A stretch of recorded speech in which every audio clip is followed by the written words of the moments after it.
On Christmas Eve 3 years ago, at exactly 7:12 p.m., my husband stood up from the dining table, lifted his glass of red wine, and announced that he was divorcing me because he had gotten my best friend pregnant. There were 11 people at that table, and not a single one of them looked surprised. If you've ever been blindsided in a room full of people who clearly knew before you did, you'll understand the exact moment your world doesn't shatter, it freezes. That's what happened to me. It didn't break. It stopped. Before we go any further, I need to ask you something, and I want you to answer honestly in the comments. If you discovered that your spouse and your closest friend had betrayed you for months, and everyone around you had helped keep it secret, would you scream? Would you walk out? Or would you sit perfectly still like I did and let them think they had already won? Because what I did next changed everything. My name is Evelyn Carter. I was 32 years old that Christmas. I owned a financial consulting firm in Seattle that managed asset portfolios for mid-sized tech executives. At the time, my company handled around $18 million in managed funds, and every single dollar my husband thought he was entitled to came from me. But I didn't remind him of that. Not that night. The dining room smelled like cinnamon candles and roasted turkey. The tree lights blinked softly in the corner, casting warm, gold reflections across the crystal glasses. It should have been cozy. Instead, it felt like a courtroom. My husband, Daniel Carter, stood at the head of the table, like he was delivering a business presentation. He even had that same rehearsed tone he used when pitching to clients back when he still worked, before he quit his job to support my career. "I think we both know this marriage hasn't worked for a long time," he said calmly. That was lie number one. It had worked just fine for him. He hadn't paid a mortgage bill in 6 years, hadn't covered a single insurance premium, hadn't contributed a dime toward the $2.3 million house we lived in. But he spoke as if we had equally failed. Then he placed his hand gently on the shoulder of the woman sitting beside him. "Lauren Mitchell, my best friend since college, my maid of honor, the woman who used to cry on my couch over her bad dates while eating my ice cream." She didn't look at me. She stared down at her folded hands, resting over her stomach, a stomach that now held a life she created with my husband. "She's 12 weeks pregnant," Daniel said. 12 weeks. That number echoed inside my skull, because 12 weeks earlier, I had been in New York, closing a major client deal worth $3.7 million in managed assets. I had called Daniel that night from my hotel, exhausted but excited. He told me he missed me. He told me he loved me. He told me he was proud of me. I remember smiling into the phone. I remember thinking I was lucky. Now I knew exactly what he had been doing while I was working. Across the table, Daniel's mother, Patricia Carter, let out a dramatic sigh, like she had been carrying this burden alone. She reached for Daniel's hand. "Honey, you've suffered long enough," she said. Suffered. That word almost made me laugh, because Patricia had never liked me. Not from the day she learned I earned more than her son. She called me intimidating, cold, too career-focused. What she really meant was that I didn't fit into her idea of a wife who should quietly revolve around her husband. And tonight, she finally saw her chance to erase me. "We all agree it's best to handle this maturely," Patricia continued, glancing directly at me for the first time. Her eyes were calm, victorious. "You should divide the marital assets fairly." Fairly, another interesting word, because the marital assets she was talking about included my company, my investment accounts, my retirement portfolio, and the house I purchased 3 years before I even met Daniel. But none of that mattered to them, because they believed something very simple. They believed I was too shocked to fight back. Daniel finally looked at me. Not guilty, not ashamed, just confident. "You don't want this to get messy," he said quietly. Then he added the sentence that told me exactly how much he underestimated me. "You're a reasonable person, Evelyn. Reasonable." I remember folding my napkin slowly, and placing it beside my plate. My hands were steady. My voice, when I finally spoke, surprised even me. It was calm, almost gentle. How long, I asked. Lauren swallowed. 8 months, she whispered. 8 months. Long enough for holidays, birthdays, anniversaries. Long enough for dozens of lies. I nodded once, and then I asked a question none of them expected. Does anyone else want dessert? I said. The silence that followed was so thick, it almost hummed. Daniel blinked confused. Patricia frowned. Lauren looked up at me for the first time, her eyes wide with uncertainty, because they had prepared themselves for tears, for anger, for pleading, not for indifference. That was the moment the power in the room shifted, even if they didn't realize it yet. Daniel tried to regain control quickly. Evie, let's not pretend this isn't happening, he said, irritation creeping into his voice. I already spoke to a lawyer. Of course he had. He probably thought that sounded threatening. But what he didn't know, what none of them knew, was that I had already spoken to a lawyer too. Just not about divorce, and not recently, because 6 months before that Christmas dinner, I had quietly made a decision based on something I discovered completely by accident, something buried inside a set of financial documents Daniel thought I would never look at, a discovery that changed the way I saw my marriage forever, a discovery that meant this Christmas dinner wasn't actually the beginning of the end. It was the beginning of something else. I smiled politely at the table, and in that moment, I let them believe exactly what they wanted to believe. That I was shocked, that I was alone, that I had no idea what was coming next. But here's the truth. By the time Daniel raised that wine glass at 7:12 p.m., announcing his betrayal like it was a victory, I already knew something he didn't, something that would eventually cost him far more than a marriage. And the strangest part? The first clue had come from a single bank statement and a number that didn't belong there. 6 months before that Christmas dinner, on a rainy Tuesday morning in May at 9:38 a.m., I was reviewing a routine quarterly expense report when I noticed a single transaction for $9,450 that made absolutely no sense. It wasn't the amount that shocked me. In my world, I handled transfers 10 times that size daily.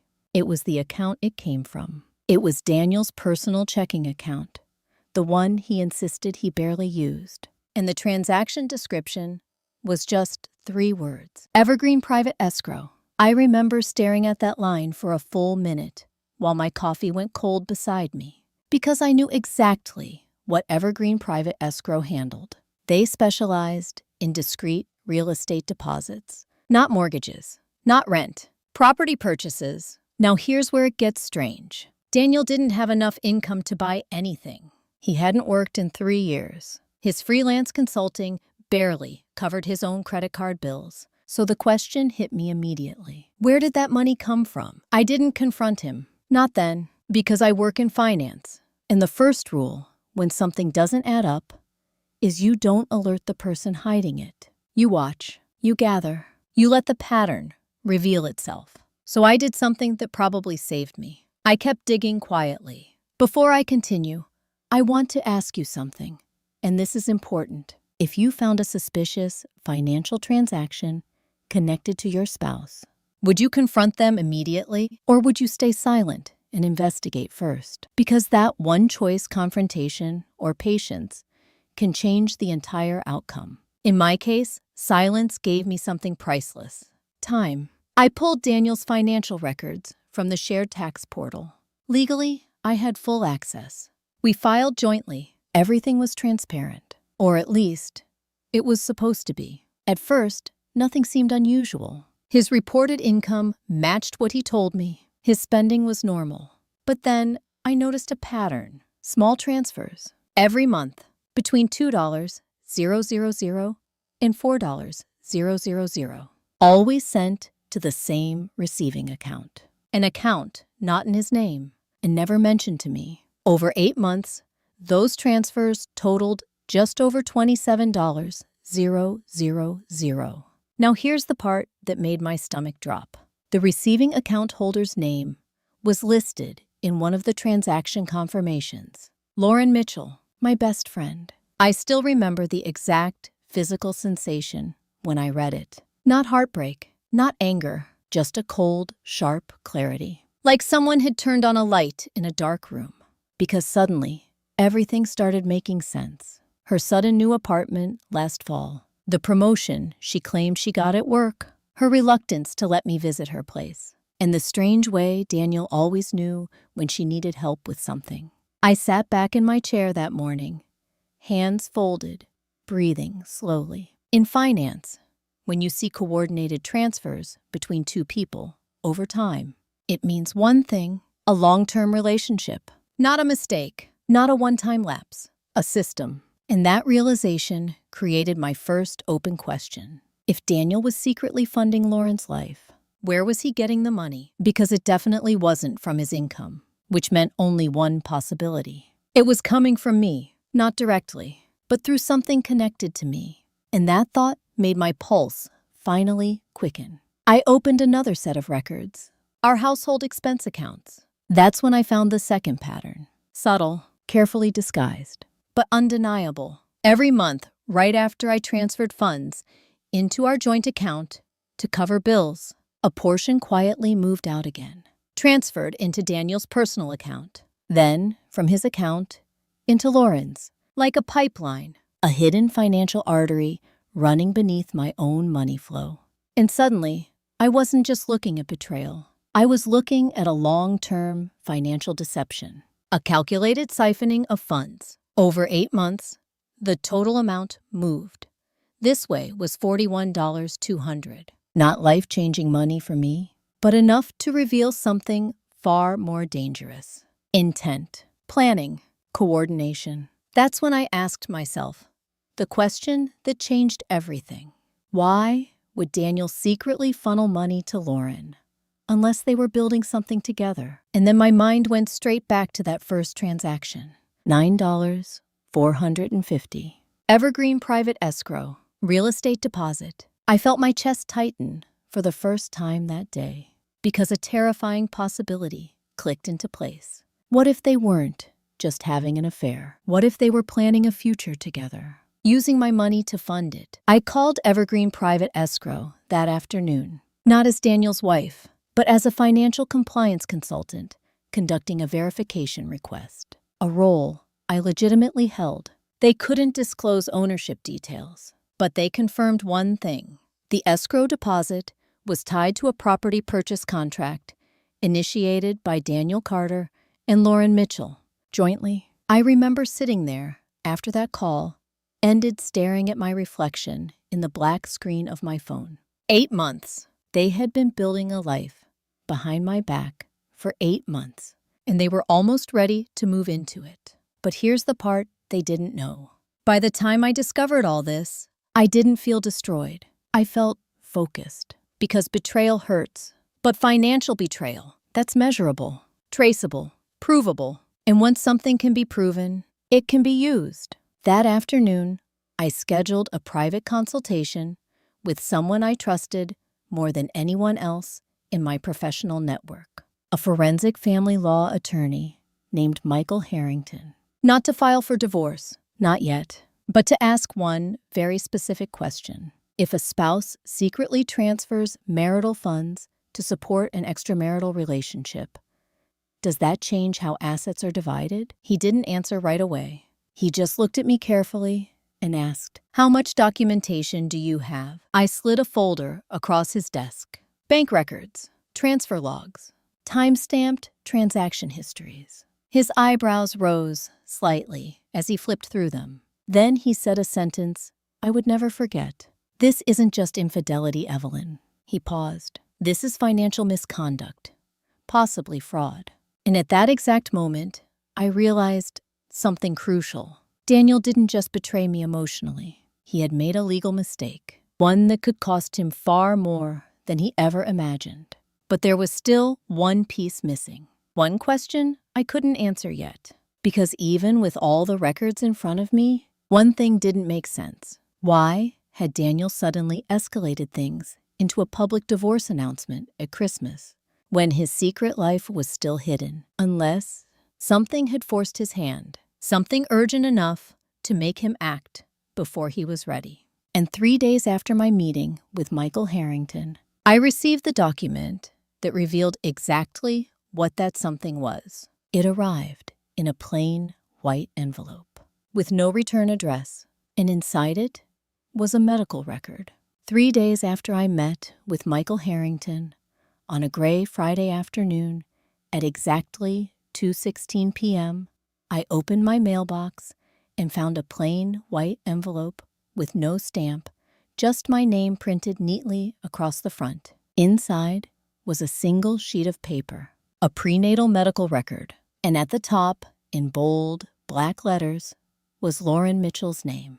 Below it was a date, the same date Daniel told me she was 12 weeks pregnant, but the gestational age listed in the report didn't say 12 weeks. It said 18, 6 weeks further along than he had claimed, which meant only one thing. She had been pregnant long before the timeline Daniel told me at that Christmas dinner. Long before the 8 months I had already confirmed through financial records. And that small discrepancy, just 6 weeks on paper, told me something enormous. Their relationship hadn't started when I thought it did. It had started earlier, much earlier. I sat at my kitchen island, staring at the document, while rain tapped against the windows. My hands were steady, but my mind was racing, because this wasn't just about lying. This was about coordination. Someone had intentionally sent me that record. Someone who wanted me to know the truth before Daniel revealed anything.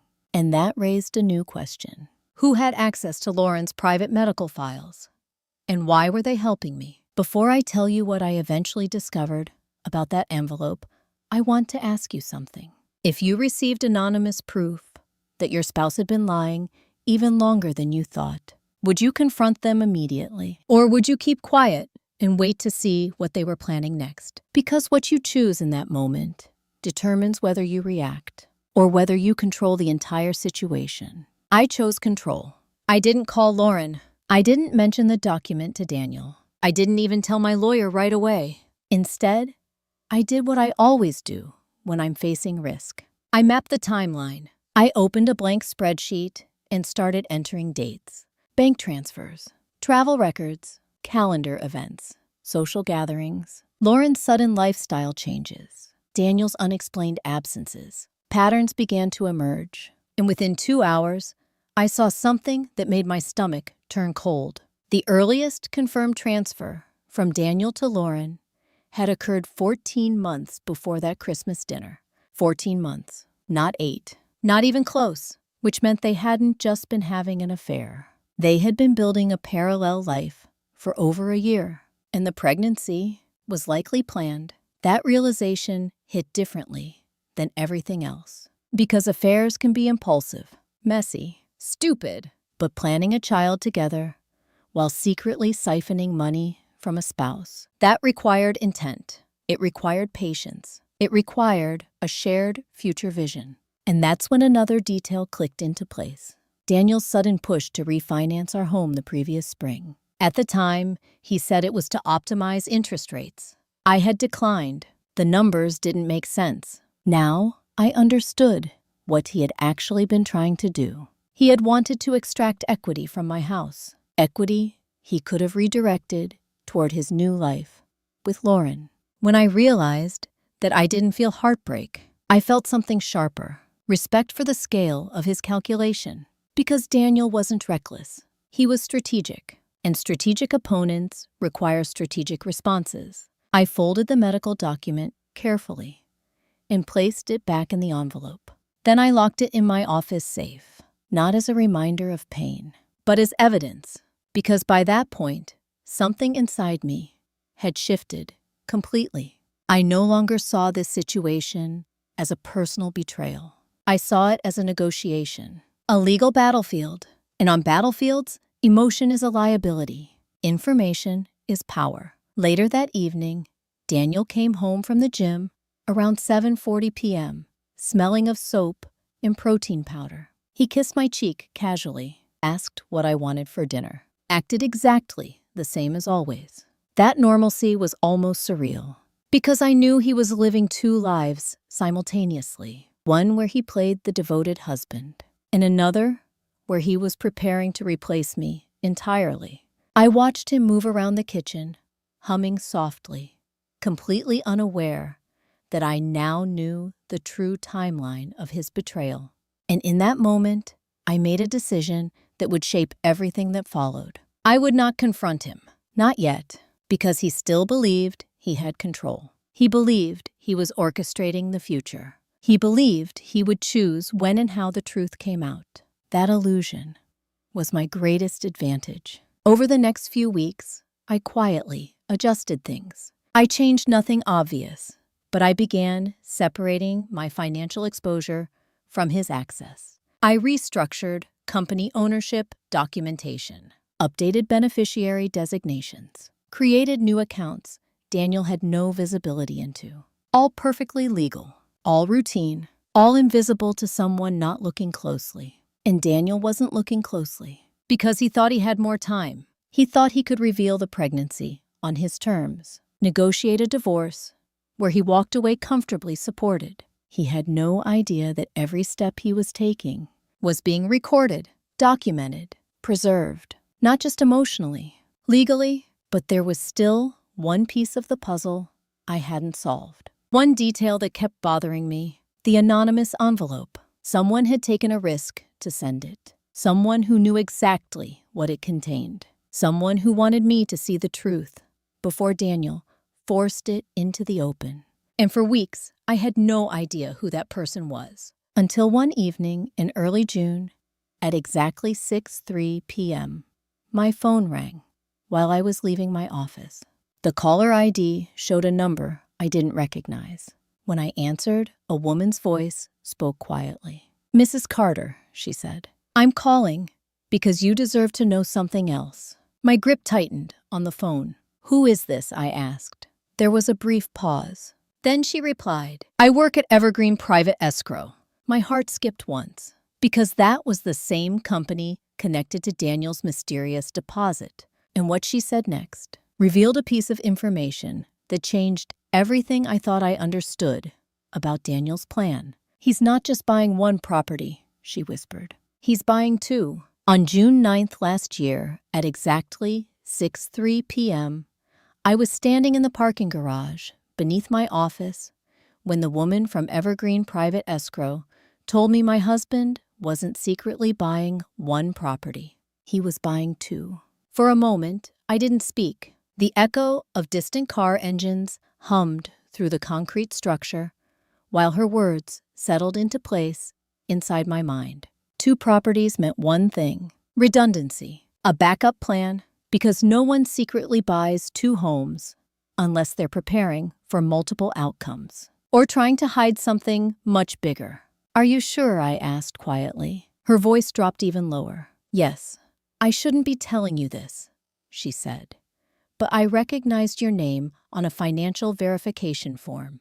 And I've seen situations like this before." There was a hesitation in her tone, not fear, something closer to moral urgency. "He's listed you as a co-owner on one of them," she added. That sentence landed like a sudden shift in gravity, because I had never signed any property purchase documents, never approved any real estate acquisition. And in Washington state, you cannot legally add a spouse to a title without their knowledge and signature, unless something fraudulent had happened. My pulse finally quickened. "Which property?" I asked. "The one in Bellevue," she replied. "And the second?" "That one is under a separate LLC." My stomach went cold, because LLC property purchases are designed for one specific purpose: to conceal ownership. And suddenly, the entire scope of Daniel's planning became clear. He hadn't just been preparing to leave me. He had been building an entirely hidden financial structure, one designed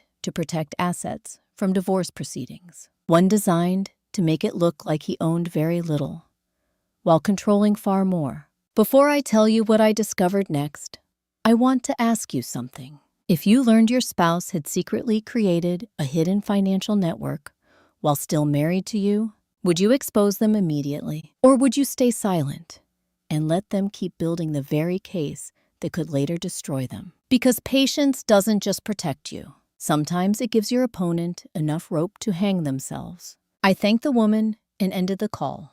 Then I sat in my car without turning the engine on, just thinking. Because this wasn't just about betrayal anymore. This had crossed into something far more serious. Legal deception, potential forgery, intentional concealment of marital assets. And that meant the power dynamic had shifted dramatically. Not emotionally, legally. I drove straight to Michael Harrington's office that evening without an appointment. When his assistant saw my expression, she let me in immediately.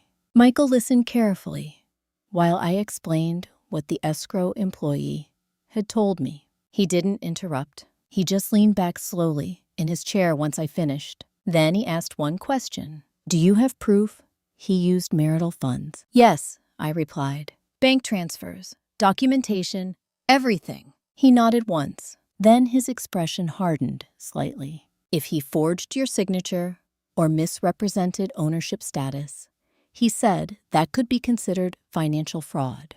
The word fraud hung in the air like a silent alarm. Because fraud doesn't just affect divorce settlements. It carries legal consequences, real ones. And that's when Michael said something that changed the way I approached everything afterward. Right now, he told me calmly, Daniel believes he's in control. That's your greatest advantage. He leaned forward slightly. Don't confront him. Don't warn him. Let him continue. I met his eyes. And when he reveals everything I asked, Michael gave a small, almost grim smile. That's when you reveal more. That night, I went home and watched Daniel from across the dinner table as he talked casually about weekend plans, about gym routines, about holiday travel ideas. He was relaxed, comfortable, because he still believed his secret world was invisible. He had no idea how close he was to making a fatal mistake. Over the next several weeks, I quietly verified everything. Public property records confirmed it. The Bellevue house had indeed been registered with me listed as co-owner. But the signature on the document was not mine. It was a digital forgery, subtle, convincing, but clearly falsified. That discovery didn't make me angry. It made me certain. Because Daniel had just crossed a legal line he could never uncross. And the second property, that one took longer to trace. Because the LLC used to purchase it had been created only 2 months earlier, registered under a generic business name. But the mailing address tied to the LLC was Lauren Mitchell's apartment, which meant everything connected perfectly. The money transfers, the escrow deposit, the hidden financial pipeline, the planned future. They hadn't just been having an affair. They had been constructing a life designed to replace mine, and all of it had been funded by resources tied directly to me. That realization changed something fundamental inside me. I stopped thinking like a wife. I started thinking like an analyst, like someone preparing for a complex negotiation. Because the truth was simple.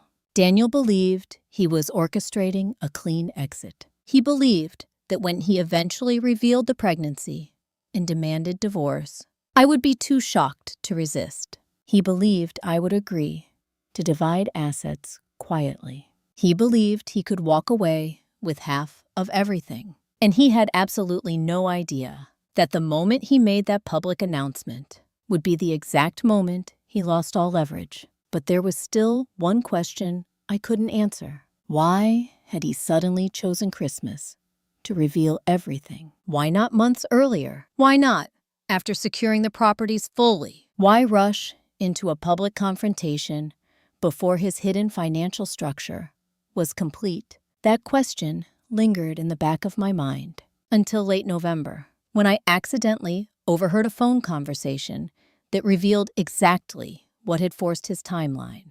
It happened on a Sunday evening. At 8:17 p.m., Daniel was on the back patio, speaking quietly. I wasn't trying to listen, but I heard one sentence clearly through the open sliding door.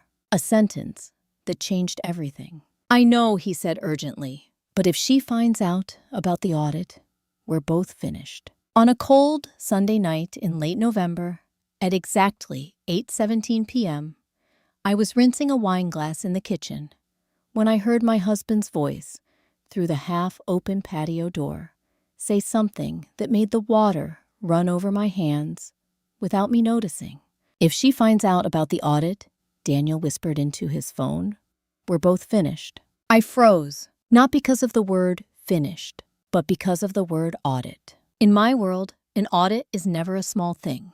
It means scrutiny. It means documentation. It means someone official is looking closely at numbers that were never meant to be questioned. And Daniel had never been audited in his life. He barely handled finances at all, which meant only one possibility. The audit wasn't about him. It was about something connected to me. I set the glass down silently and turned off the faucet. His voice outside dropped even lower, but I caught another fragment. "No, Lauren, you don't understand," he said. "They're looking at all transfers tied to her firm accounts." Her firm. That meant my company. My chest tightened for the first time in months. Not from fear of him, but from the realization that whatever Daniel had been doing behind my back had now attracted outside attention. And that changed everything.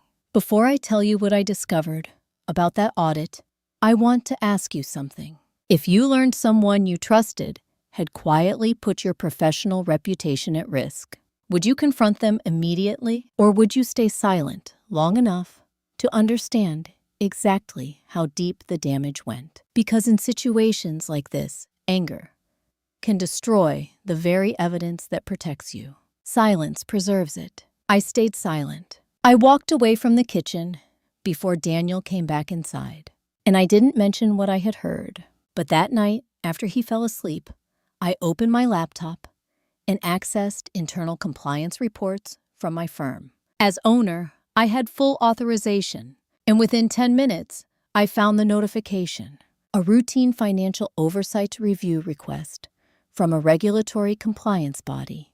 Not a criminal investigation, not even a formal audit yet, but a preliminary inquiry triggered by irregular fund movement patterns linked to accounts associated with my firm's name. My heart pounded slowly as I read the details, because I recognized those irregular patterns immediately. They matched the exact pipeline I had already uncovered. The transfers Daniel had been quietly rerouting through joint accounts, funds originally intended for legitimate business purposes. Not stolen, but misdirected. And even though the amounts weren't large enough to constitute criminal embezzlement, they were significant enough to raise compliance red flags, which meant something terrifyingly simple. Daniel hadn't just betrayed me personally. He had unknowingly endangered my professional credibility. Everything I had built over 10 years. My reputation, my client trust, my licensing status. One reckless, selfish scheme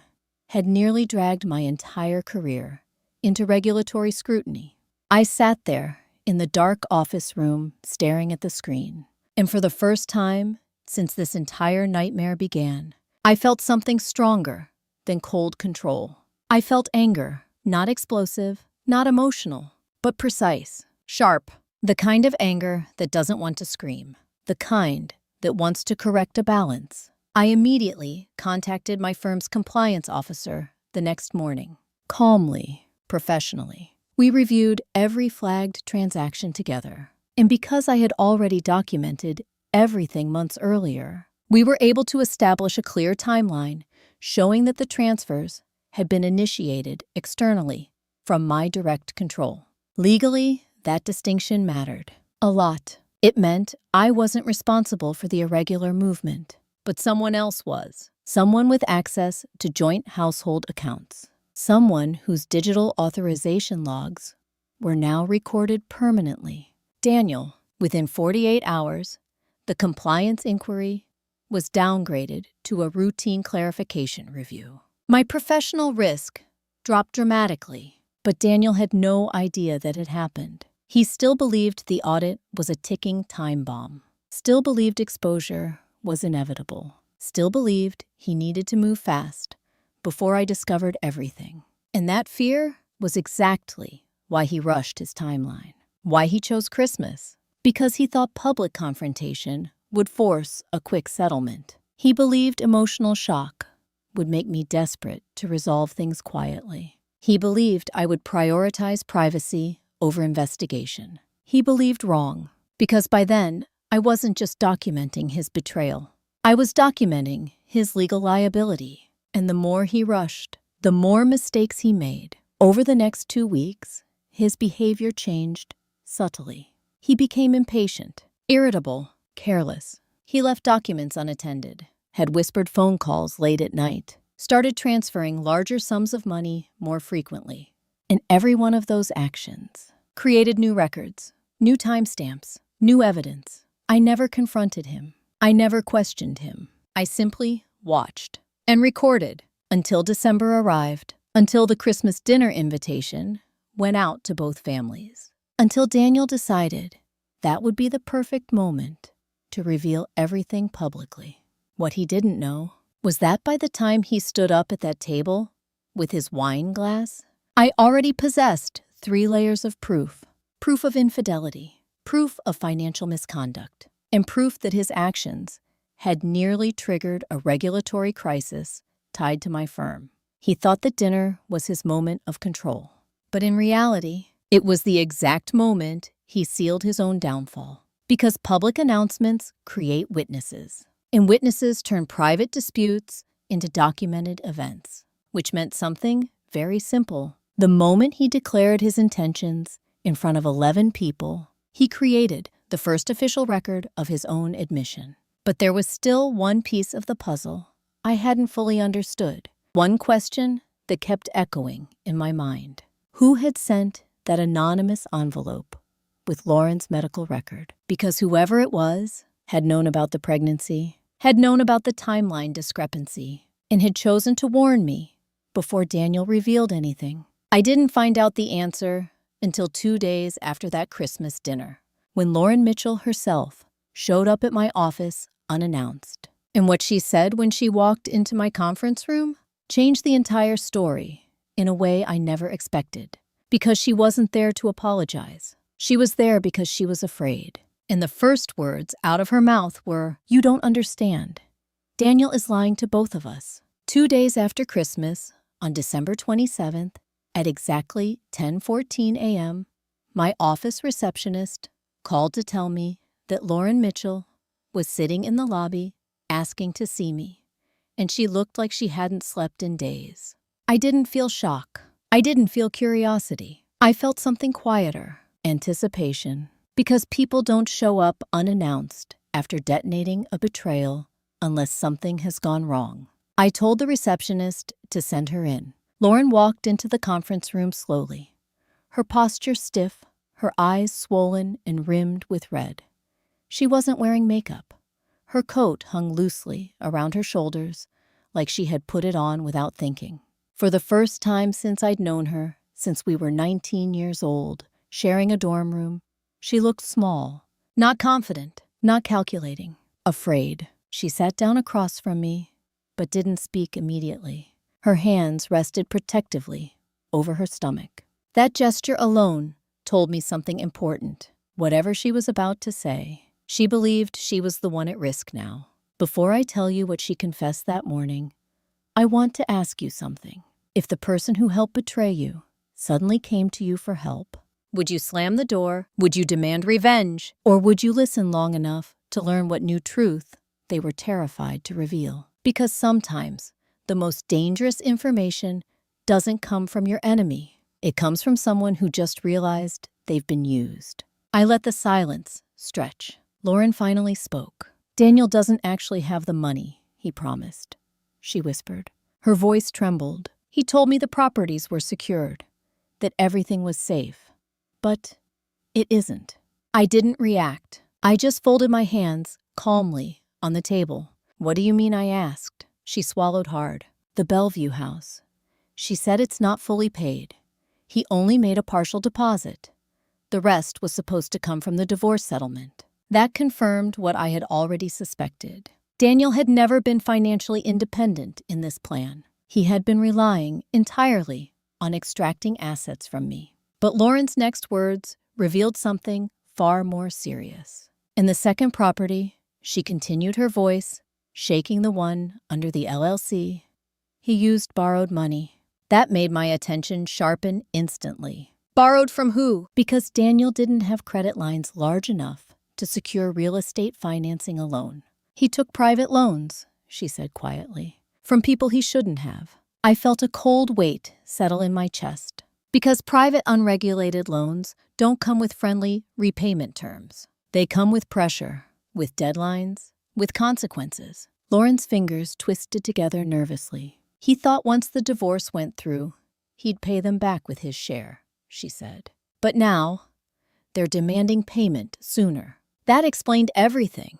The rushed timeline, the urgency, the sudden Christmas announcement. Daniel hadn't revealed the affair because he felt confident. He had revealed it because he was cornered. Financially, legally, personally, he had built a plan that depended entirely on one assumption: that I would agree to split assets quickly, that I wouldn't investigate, that I would prioritize emotional closure over financial accountability. Lauren looked up at me, her voice cracking.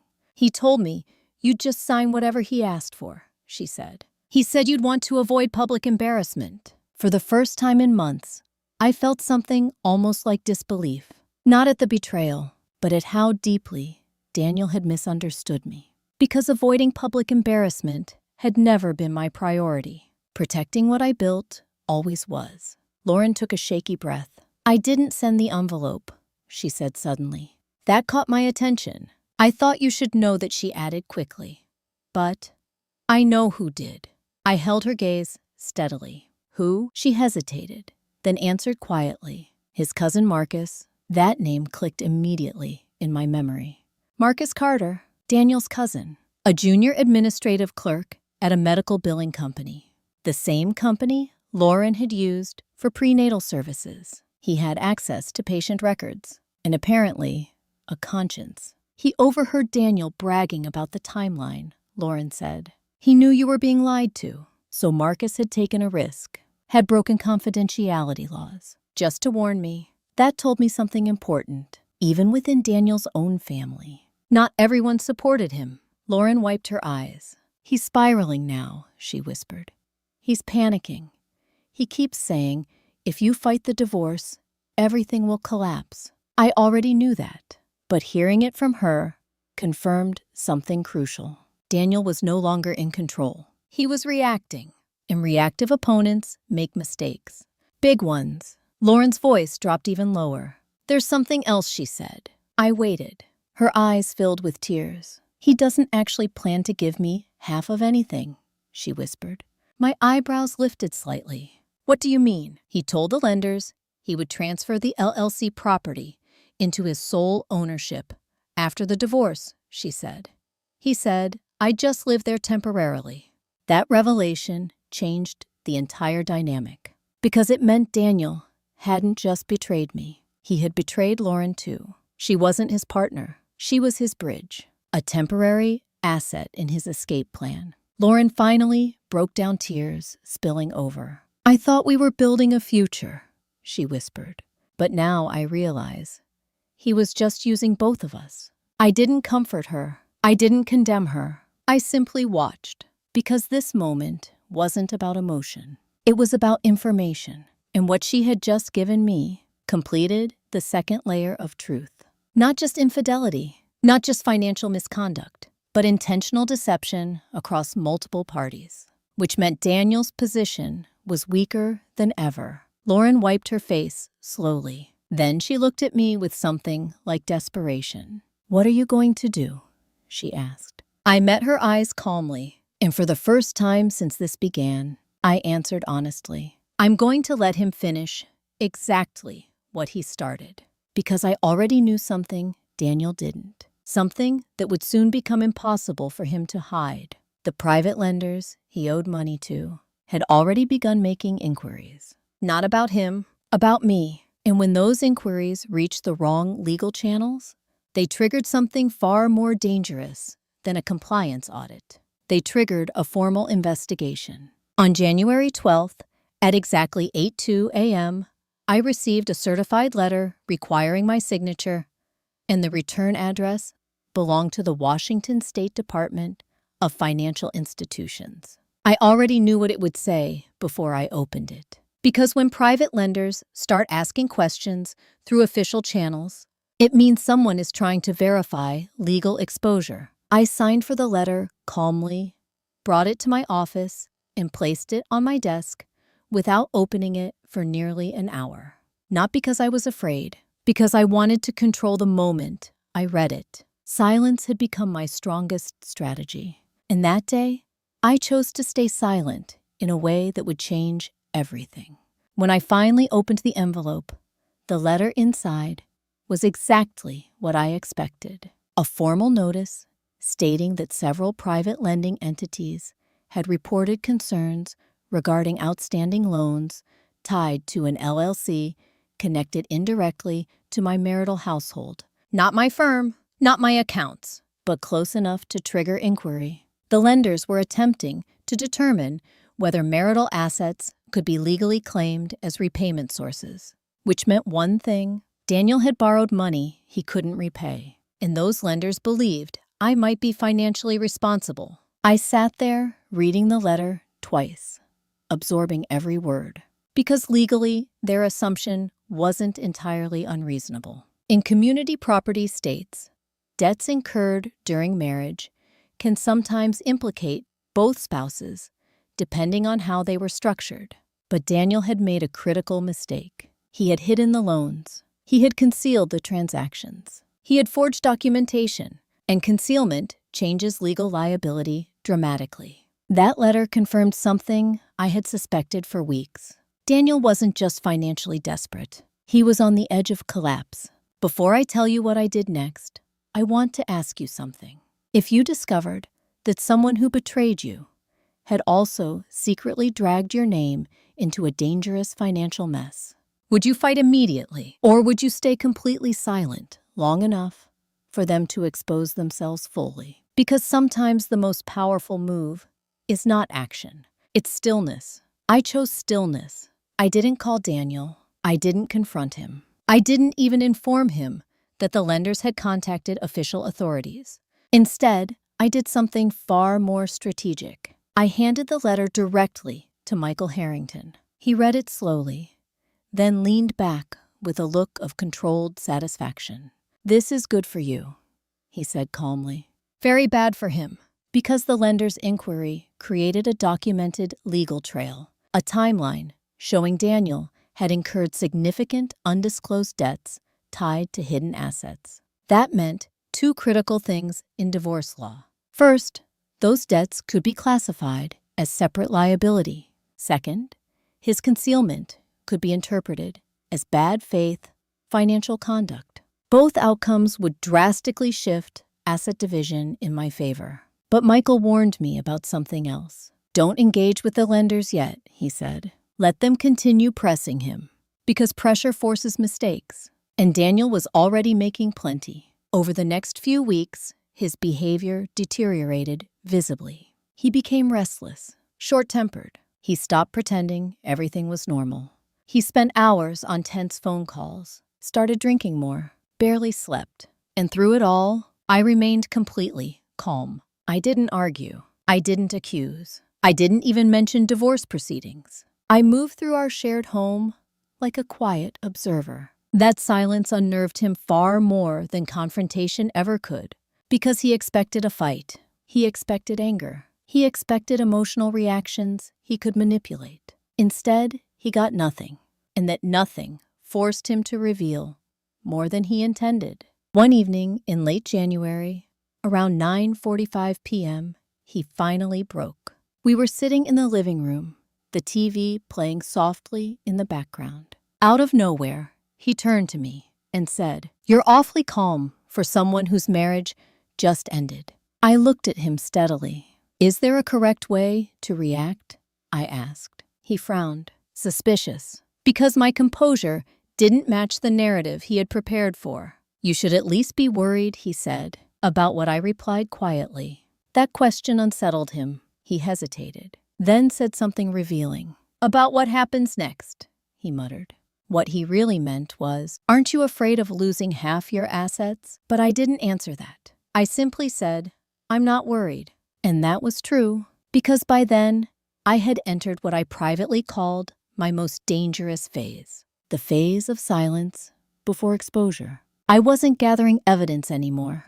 I already had enough. I wasn't protecting myself anymore. That was already done. I was waiting for Daniel to make one final irreversible move, because every strategic collapse follows the same pattern: denial, blame, desperation, and then overreach. Daniel reached that final stage in early February. When he filed his official divorce petition, he didn't just request separation. He demanded equal division of marital assets. He claimed financial contribution through emotional and domestic support. He asserted entitlement to business growth accrued during marriage. And most importantly, he omitted every single one of his hidden debts. Every loan, every concealed property, every unauthorized transfer. That omission was his biggest mistake, because it turned a civil divorce into something far more serious: a documented case of financial non-disclosure. When Michael Harrington read the petition, he gave a quiet nod.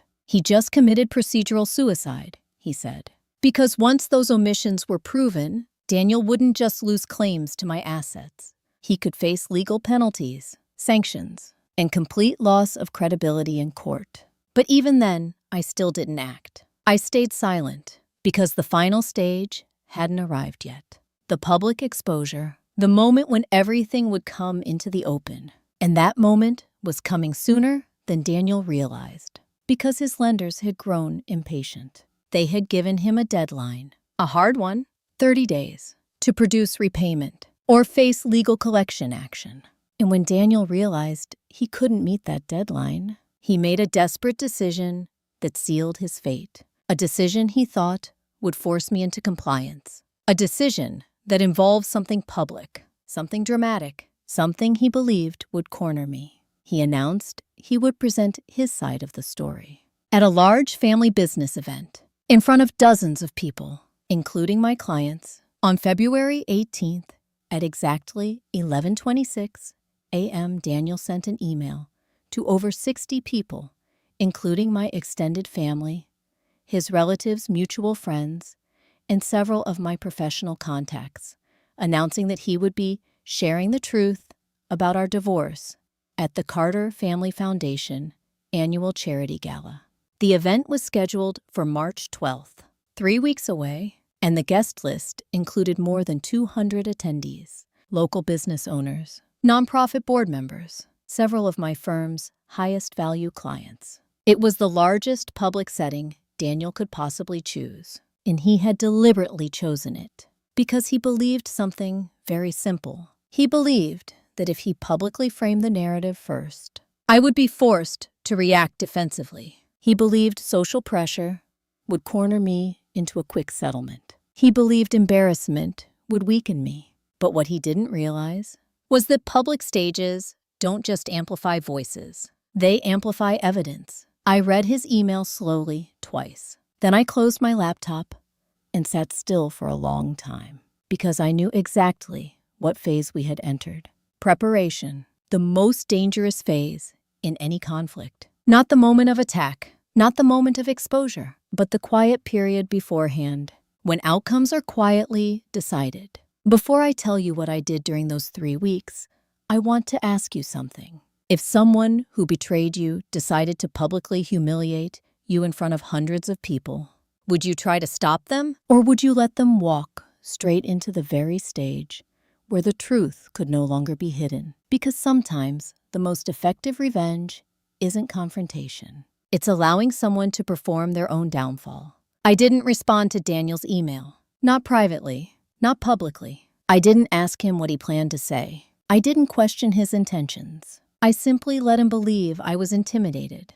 That silence gave me exactly what I needed: time. And in those 3 weeks, I prepared quietly, methodically, legally. The first step was organizing everything I had documented over the past year. Michael Harrington and I spent nearly 6 hours one Saturday assembling a comprehensive timeline. Financial transfers, escrow records, property registrations, loan documentation, forged signatures, compliance audit correspondence. We categorized every piece of evidence into 3 clear sections: infidelity timeline, financial misconduct, legal liability, because clarity wins cases, not emotion. Then we did something even more strategic. We secured independent verification. A forensic accountant reviewed Daniel's transaction history and produced a formal report confirming unauthorized fund redirection. A digital authentication specialist analyzed the property's signature documents and confirmed they had been electronically falsified. An illegal investigator traced the private loans back to their original lenders. All documented, all admissible, all impossible to dispute. But evidence alone wasn't enough, because public exposure requires something more powerful than documents. It requires narrative. People don't react to spreadsheets. They react to stories. So we prepared that too. Not dramatic, not emotional, just precise. A clear, chronological explanation of events, supported by undeniable proof. During those weeks, Daniel became increasingly confident. He misread my silence as weakness. He started speaking openly to friends about how the divorce would balance things fairly. He even told his mother that I would come around once reality hit. That overconfidence made him careless. He bragged. He shared details. He painted himself as a victim of a cold, career-obsessed wife. And every time he repeated that narrative, it spread further, which meant when the truth finally emerged, more people would be watching. One evening, about 10 days before the gala, Patricia Carter called me. Her voice carried that familiar tone of polite superiority. "I hope you're being reasonable," she said. "Daniel deserves his share after supporting you all these years." I listened quietly. Then I asked one simple question. What exactly did he support? She hesitated, because she didn't actually know. She just believed what she wanted to believe. That conversation told me something important. The Carter family had fully committed to Daniel's version of reality, which meant their shock at the gala would be genuine. And public shock creates powerful witnesses. But there was still one final step in preparation, one decision that would determine whether exposure happened cleanly or chaotically. Michael asked me directly one afternoon, "Do you want to confront him privately before the event?" he said. I shook my head. No, because private confrontation would only do one thing: give Daniel time to prepare counter-narratives, time to manipulate facts, time to hide more evidence. Public exposure leaves no such room. So we did something else instead.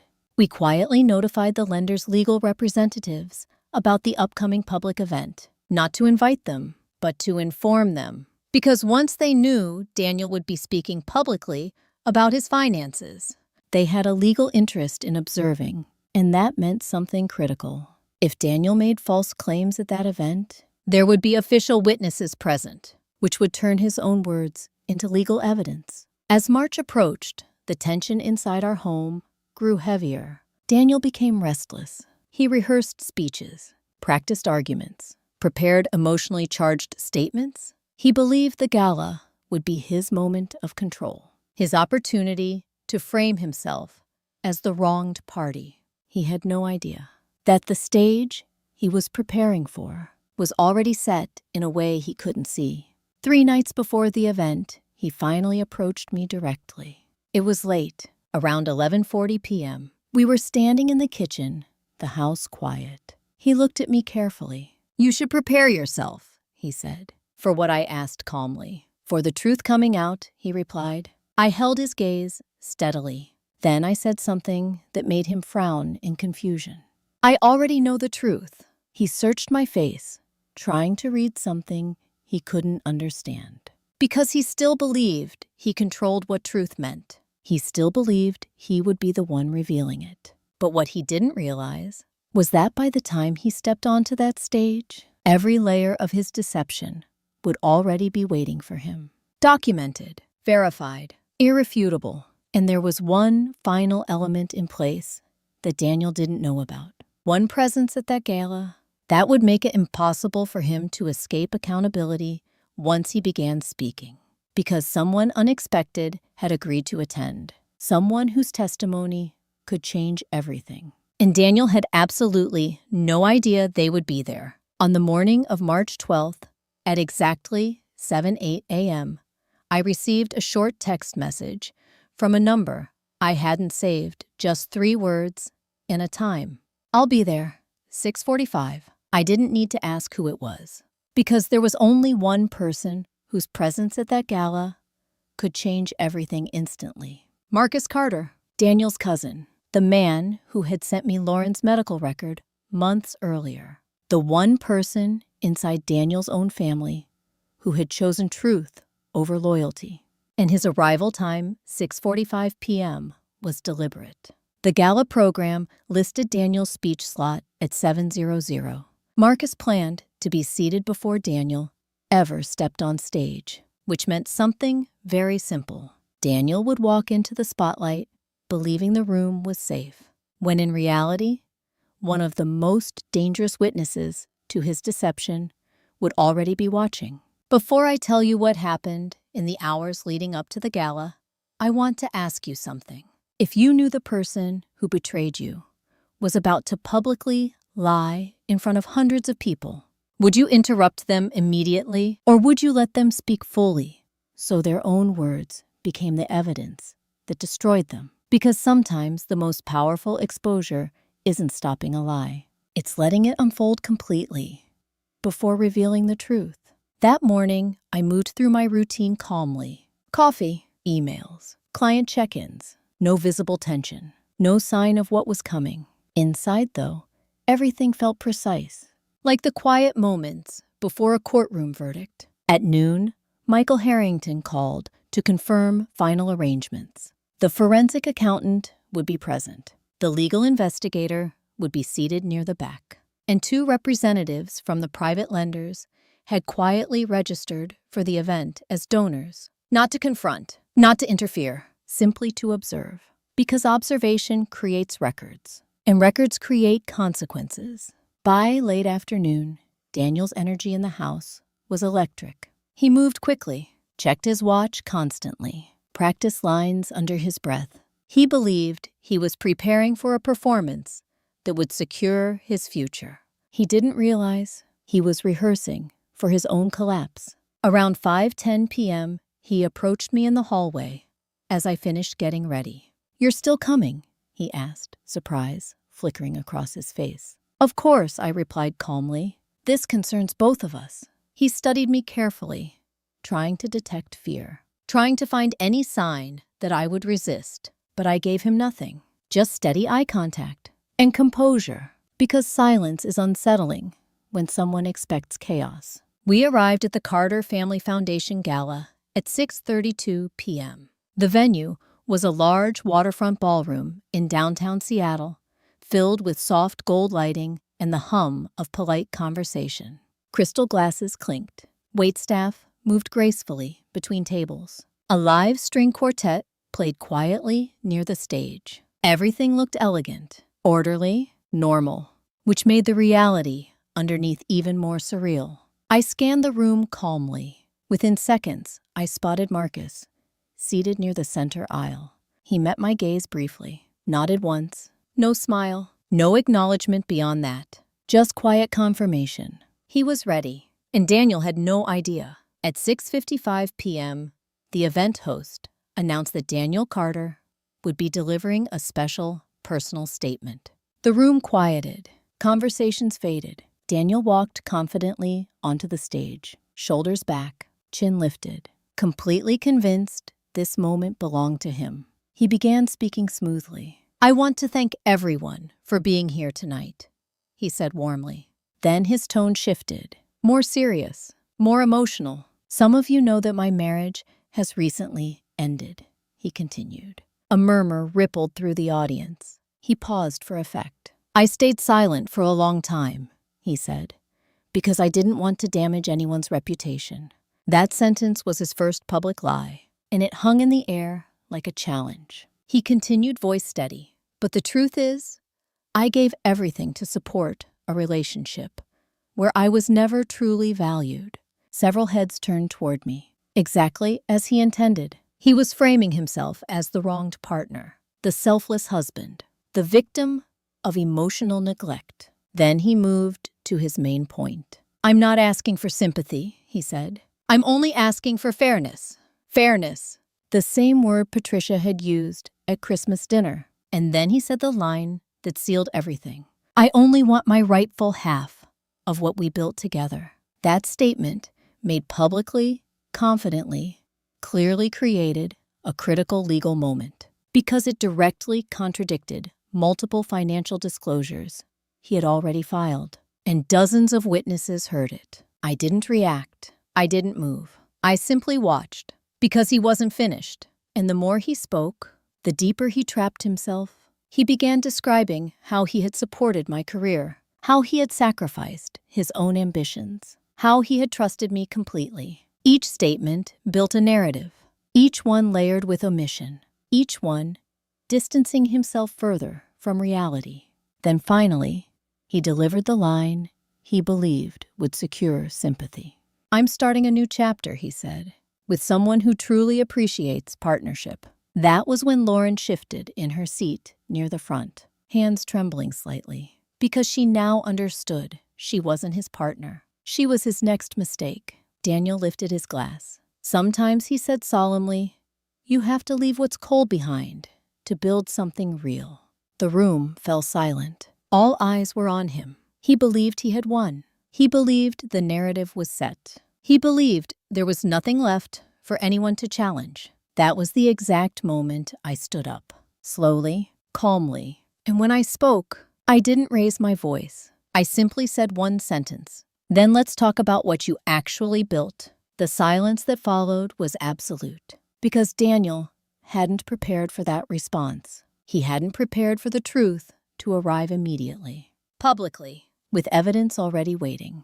And what he saw next was something he never expected. Marcus Carter was already standing, holding a folder in his hands. At exactly 7:19 p.m., under the gold chandelier lights of the ballroom, my husband watched his own cousin walk down the center aisle, holding a thick gray folder. And for the first time that night, Daniel Carter's confidence visibly cracked. It wasn't dramatic. It wasn't loud. It was subtle. His shoulders tightened. His smile faltered. His eyes flicked quickly toward me, then back to Marcus, because he knew exactly what Marcus represented. Not just family, risk. Before I tell you what happened in those next few minutes, I want to ask you something. If the person who betrayed you publicly stood in front of hundreds of people, completely confident in their lies, and you had the power to expose the truth in one moment, would you rush to speak, or would you let silence stretch just long enough for everyone to feel the weight of what was coming? Because silence, when used correctly, becomes louder than any accusation. I let the silence stretch. Marcus stopped a few feet from the stage. He didn't look at Daniel. He didn't look at me. He simply turned to the event host and handed him a sealed envelope. "I believe this information is relevant to what was just said publicly," Marcus stated calmly. His voice carried clearly through the quiet room. The host, confused but professional, glanced toward Daniel. Daniel forced a strained laugh. "This isn't necessary," he said quickly. But his voice had lost its smooth confidence. The host opened the envelope slowly. Inside were 3 sets of documents, each clipped separately, each labeled. The host read the first heading aloud before he could stop himself. "Property ownership verification records." A murmur spread across the room. Daniel's jaw tightened. His hands gripped the sides of the podium. I still hadn't moved. I simply watched. Because exposure works best when it unfolds step by step. The host looked uncertain. "This appears to show property purchases," he said hesitantly. Marcus spoke clearly from the floor. "They show that Mr. Daniel Carter purchased 2 properties using concealed loans and falsified ownership documentation while still legally married." That sentence hit the room like a sudden drop in temperature. Several guests shifted in their seats. Others leaned forward, because this was no longer a private marital dispute. It was something far more serious. Daniel's first reaction came exactly as expected. Denial. "That's completely out of context," he snapped. His voice sharpened. "Those are business investments." Marcus didn't argue. He simply held up another document. "The Bellevue property lists Evelyn Carter as co-owner," he said calmly, and her signature was digitally forged. A collective gasp rippled through the audience. Because forgery is not a marital disagreement. It's a crime. Daniel's face flushed deep red. "That's ridiculous," he said quickly. "Those records aren't verified." That was when Michael Harrington stood from the back of the room. Calm, measured. He spoke just loudly enough to be heard. "They were verified by a licensed digital authentication specialist," he said, "and submitted into formal legal record last week." Daniel's eyes widened, because this was the first time he realized something crucial. Everything had already been documented legally. Nothing being revealed tonight was new. It had simply been waiting. His breathing became visibly uneven, but he still wasn't finished, because the second stage of collapse always follows denial. "Blame." He pointed toward me suddenly. "This is exactly what she does," he said loudly. "She controls everything. She manipulates narratives." His voice rose, emotional now, desperate. "She's trying to destroy me financially because she can't handle being left." Some guests shifted uncomfortably because his tone had changed. Less confident, more frantic. That was when the second set of documents was opened. The host's voice trembled slightly as he read the heading, "Financial Transfer Analysis Report." The forensic accountant stepped forward, calm, professional. Over 14 months, he stated clearly, Mr. Carter redirected more than $41,000 from joint marital accounts into undisclosed personal transfers. The room went completely silent, because numbers carry authority. They remove ambiguity. They transform accusations into facts. Daniel's hands shook slightly on the podium. "That's taken out of context," he said weakly. "It was temporary support." The accountant shook his head. "The pattern shows deliberate concealment," he replied, "and direct funding of an extramarital partner's living expenses." Several heads turned toward Lauren. She lowered her eyes, face pale. That moment triggered the third predictable stage of collapse. Victimhood.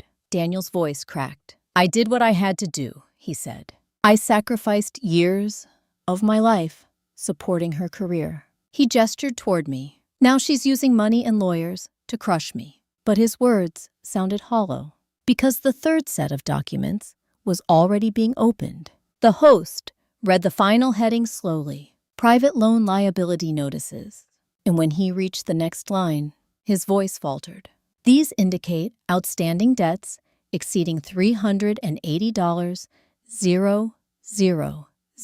tied to concealed LLC property purchases." A shockwave moved through the audience, because that number changed everything. It revealed scale. It revealed risk. It revealed the true extent of Daniel's hidden financial collapse. One of the lender's representatives stood quietly from a side table. He didn't speak loudly. He simply said, "We are here to confirm these records are accurate." That was the moment Daniel's composure finally shattered. His shoulders sagged. His face drained of color, because there was no narrative left to control, no version of events left to twist, just documented reality. He looked at me then, not angry, not defiant, but stunned, as if he was finally seeing the truth. Not about the documents, about me, about the fact that I had never been reacting emotionally. I had been preparing, carefully, quietly, completely. The ballroom remained silent for several seconds. Then I spoke again. Calm, even, precise. "I never wanted public humiliation," I said. "But when someone chooses a public stage to tell a story," I paused. "They should be prepared for the full version to be heard." No one moved, no one spoke, because the truth had fully surfaced. And once truth reaches that level of clarity, there's no argument left. Only consequences. Daniel stood frozen behind the podium, and for the first time that night, he had nothing left to say. But what happened next was something even he didn't see coming. Because the legal consequences didn't start in court. They started right there in that ballroom, when someone else stepped forward, unexpectedly. Someone Daniel never imagined would speak against him, his own mother. At exactly 7:31 p.m., just 12 minutes after Daniel's public narrative collapsed, a sound cut through the heavy silence of the ballroom that no one expected. A chair scraping sharply against the floor. Every head turned. Patricia Carter, Daniel's mother, was standing. For a moment, she didn't move forward. She simply stood there gripping the back of her chair so tightly, her knuckles had turned white. And for the first time since I had known her, she didn't look composed. She looked shaken. Not angry, not defensive, shaken. Before I tell you what she said that night, I want to ask you something. If someone who spent years siding against you suddenly witnessed undeniable proof that they were wrong, do you think they would double down out of pride? Or would they finally choose truth, even if it meant exposing their own family? Because that moment reveals more about a person than years of words ever could. Patricia took a slow step forward, then another. Her eyes never left Daniel, and when she finally spoke, her voice wasn't loud, but it carried across the silent room with painful clarity. "Is this true?" she asked. Not to the audience, not to the host, to her son, directly. Daniel didn't answer immediately. His mouth opened slightly, then closed again, because for the first time that night, he wasn't facing a lawyer. He wasn't facing documents. He wasn't facing me. He was facing the one person whose approval had shaped his entire identity. And she was no longer on his side. "Mom," he said hoarsely, "it's not what it looks like." That sentence sealed the final stage of collapse, because it wasn't denial anymore. It was admission disguised as explanation. Patricia's shoulders sagged. "You forged her name?" she asked quietly. He didn't answer. "You took loans in secret," she continued. Still no answer. "You moved money behind her back while planning a future with someone else." Her voice broke slightly on the last question. Daniel looked down at the podium, and that silence was louder than any confession. Patricia closed her eyes briefly, then said something no one expected, including me. "I raised you better than this."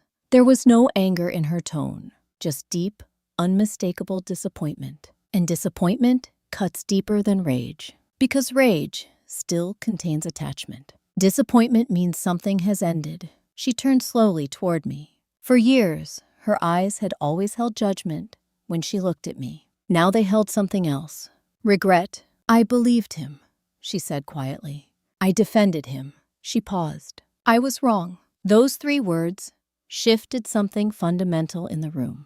Because they didn't just condemn Daniel's actions. They acknowledged the truth publicly, which meant his support system had collapsed completely. Lauren sat frozen near the front, tears streaming silently down her face. She wasn't looking at Daniel anymore. She was staring at the floor. Because now she understood something fully. He hadn't just lost me. He had lost everyone. Daniel's breathing had grown shallow. He looked smaller behind the podium now, like someone who had finally run out of places to hide. He tried one last time, his voice barely above a whisper. "I was under pressure," he said. "I was trying to fix everything." That was the final stage, the last attempt at victimhood. But this time, no one responded. Because pressure doesn't excuse deception. It reveals it. The lender's representative stepped forward slightly. "Mr. Carter," he said calmly, "our offices will be contacting you formally regarding outstanding obligations." It wasn't a threat. It was procedure, which made it even more final. Because procedure doesn't argue. It proceeds. Michael Harrington then approached the front quietly. He didn't address the audience. He spoke directly to Daniel. Given the public admissions and documentation presented tonight, he said calmly, "We will be filing an amended legal response first thing Monday morning." Daniel's shoulders slumped because he understood exactly what that meant. His divorce claims would collapse. His non-disclosure would carry legal penalties. His financial liability would remain solely his.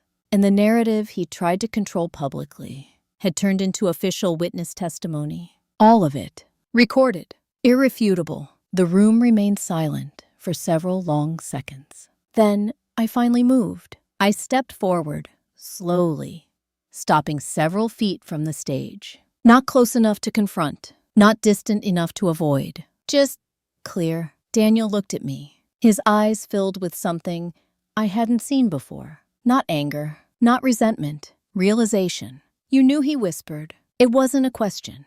It was understanding. I held his gaze calmly. I paid attention, I replied, because that was the truth. Not revenge, not manipulation, just awareness. And awareness had changed everything. No one clapped, no one spoke, because this wasn't entertainment. It was consequence unfolding in real time. The host quietly ended the program minutes later. Guests left in hushed conversations. The string quartet had stopped playing entirely. As the ballroom slowly emptied, Patricia approached me once more. She didn't try to justify anything. She didn't defend herself. She simply said, "I hope you find peace far away from this." And for the first time, I believed she meant it. Daniel remained alone near the stage, surrounded by nothing but silence. Because when truth strips away illusions, what's left is isolation. But the story didn't end in that ballroom. Because consequences don't happen all at once. They unfold, quietly, over time. And in the weeks that followed, Daniel Carter would experience something far more devastating than public humiliation. He would experience the slow, permanent reality of losing everything he thought he had secured, including something he never expected to lose: his future. On a quiet morning, 3 months later, at exactly 6:42 a.m., I stood alone on the balcony of my new waterfront condo, watching the sun rise over Elliott Bay, holding a letter that officially closed the last legal tie between me and Daniel Carter. The final divorce decree, 72 pages, every detail settled, every claim resolved, every consequence documented. The air smelled faintly of salt and early summer warmth, and for the first time in nearly 2 years, my life felt completely still. Not empty, not broken, just peaceful. Before I tell you what ultimately happened to Daniel, I want to ask you something. After everything, betrayal, humiliation, legal battles, what do you think real closure actually looks like? Is it watching someone suffer? Is it revenge? Or is it something quieter, like realizing their choices no longer have any power over your life at all? Because that morning, I finally understood the answer. And it wasn't what I expected when all of this began. The divorce outcome had been exactly what Michael predicted. Daniel received no portion of my business, no share of my investment accounts, no claim to the home. In fact, the court ruled that his concealed financial misconduct, asset non-disclosure, and forged documentation justified a disproportionate division. He left with only personal belongings and his remaining individual debt. And that debt was substantial. Over $380,000 in private loans, accumulating interest, enforced repayment schedules, legal monitoring, because lenders don't disappear when relationships do. They wait, and they collect. Lauren left him shortly after the gala, not out of spite, out of survival. She had learned something painful but necessary. Daniel's promises had always been built on borrowed resources. Borrowed money, borrowed trust, borrowed futures. When those ran out, so did he. She moved out of state before her child was born. We never spoke again.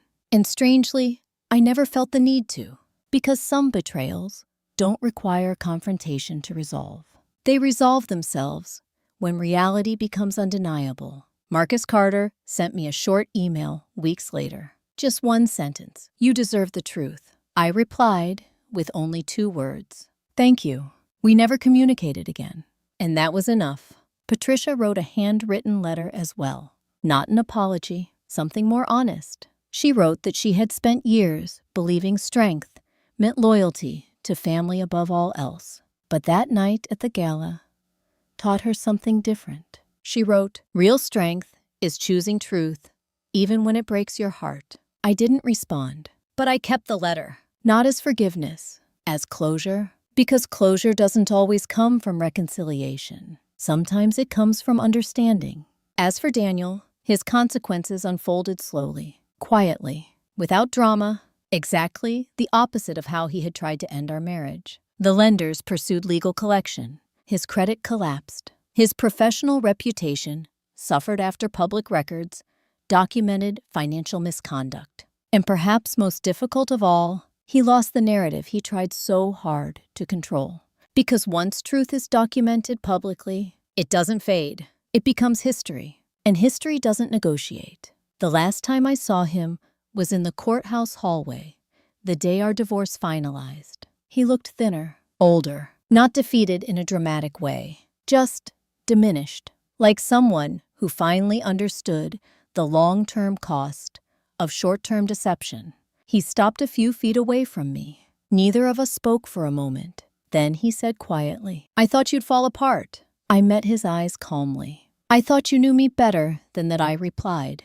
There was nothing else to say, because the truth had already said everything. He nodded once, then walked away. And that was the last time I saw him.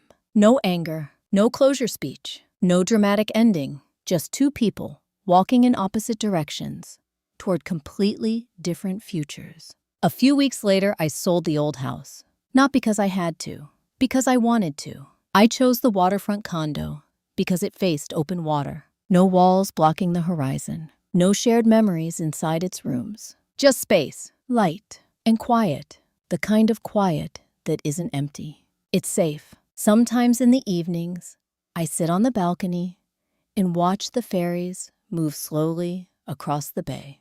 And I think about one truth this entire experience taught me. It's simple, but powerful. Betrayal doesn't destroy you. Ignoring warning signs does. And the moment you start paying attention, everything changes. Because clarity isn't loud. It's quiet. It doesn't demand revenge. It demands boundaries. It doesn't seek to punish. It simply refuses to carry what isn't yours anymore. If you've ever experienced something like this betrayal that felt overwhelming at first, I want you to tell me in the comments. What helped you move forward? Was it confrontation, distance, or simply time? And if this story resonated with you, don't forget to like and subscribe. Because next time, I'll share another true-to-life story about a woman who discovered a hidden clause in a family trust that changed everything the night her sister tried to take it all from her. Sometimes the most dangerous betrayals aren't emotional. They're written in fine print